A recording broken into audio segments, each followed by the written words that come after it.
there she is, folks. The new fuel filter. I'm not done yet. I'm gonna put some heat shield, like I got some heater hose that I've cut.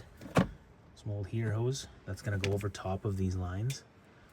And I may wrap a little bit of insulation around them. It's just to keep the heat off the engine onto there, so then it runs really consistent even when it's like super hot summer days.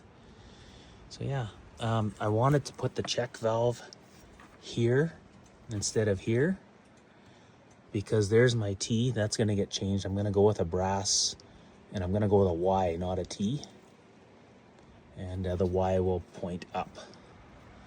And you need that because the idea is to circulate fuel through the fuel pump so that it doesn't vapor lock. It doesn't really need that. I always thought it was to relieve pressure for when the needle in the carb shuts off and shuts the fuel off inside the carb.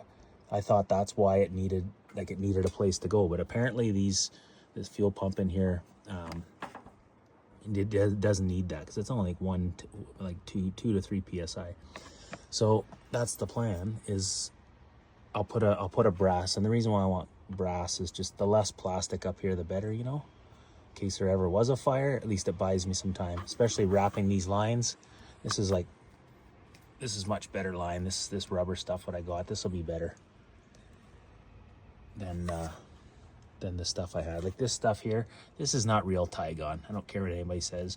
The real Tygon, you want to know what real Tygon is? Go on to a 1975 Ski-Doo snowmobile, and it's not that color. It's like a golden color. It's more of like that color right there, and it'll feel like it's brand new. It even at -30, it'll still flex, whereas this stuff actually does still harden up.